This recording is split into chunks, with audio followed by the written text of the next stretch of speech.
Hey everyone, it's Sean here, and I just finished my run with my good friend Boris in Vancouver, and I'm in this beautiful area. It's part of South Vancouver, and it looks just so gorgeous. So I decided to take a quick video to express my gratitude and to also share some of the things that I'm so grateful for. Well, one thing is just the fact that, like, this view right now, it's just incredibly gorgeous. And it's one thing to just say, wow, this is a nice view, and then jump to the next thing.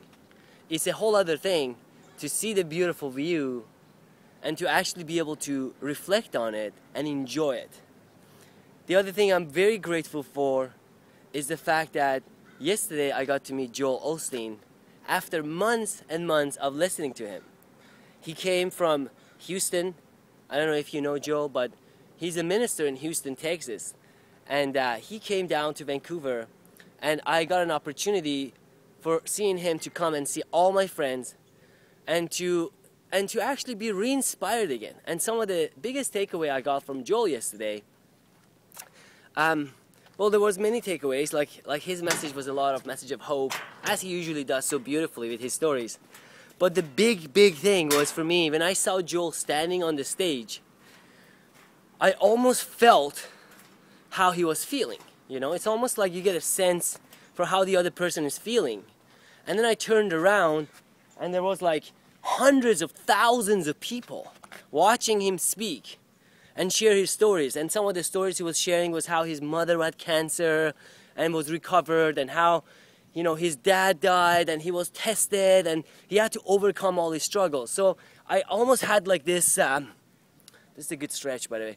I had this insight that all of our struggle is not, what does he say? He says it's not the end of us, but it's actually a setup for us to be able to share the glory with the world. Like for myself, all my past financial difficulties, all my addictions, even my current financial difficulties, my addictions, all the problems, all the people who betrayed me, everything. Every single one of them is actually a blessing, because they're all going to be a story that one day we can tell to other people who are stuck in the pit, so to speak. So I'm just so grateful for having met him.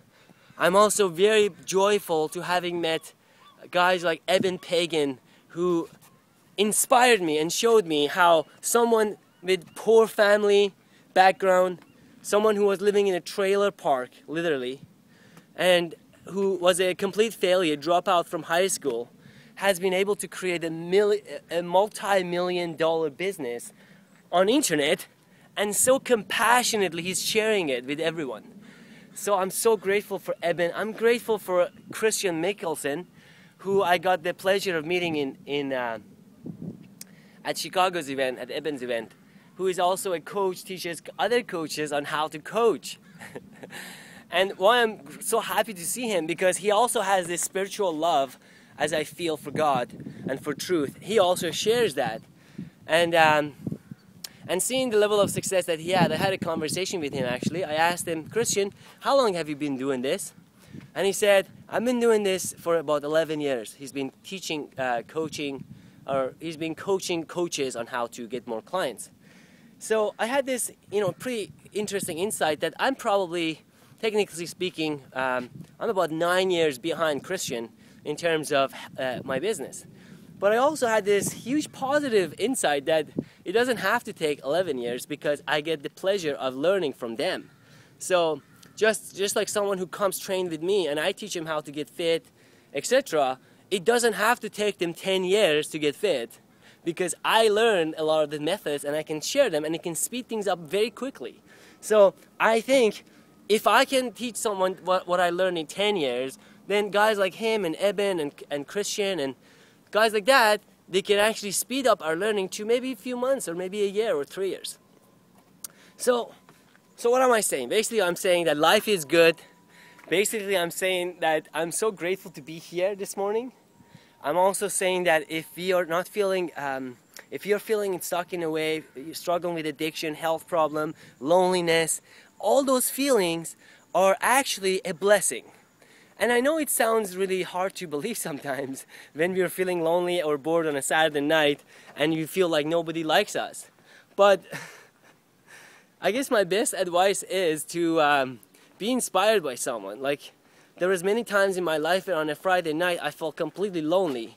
But if I wouldn't go through those days, I wouldn't get to experience the pleasure that doesn't depend on anything, right? So there is actually a sense of joy and peace that can be achieved, or can be realized, I should say, that doesn't depend on anything else. And then when we do have the pleasure of being with our friends and having people on Friday night, then we don't feel like that's our happiness.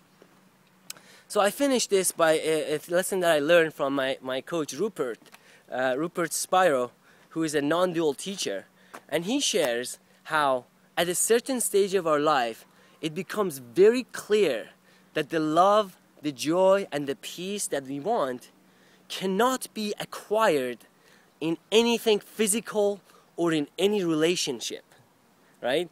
So the love, the peace, the joy cannot be acquired in anything physical, in a possession, or even like in a body. Let me see if I can see my hand. In a body, or in a relationship. And you may not believe me in this or accept this right now, but it's the truth. And it's becoming more and more self-evident. So if we realize that quicker, then we get to experience the joy and the peace quicker. So I know I rambled on a little bit in this video, but I try to keep it short. Thank you again for watching this, and I'm gonna go back to my friend Boris, who's there waiting for me to go back to him.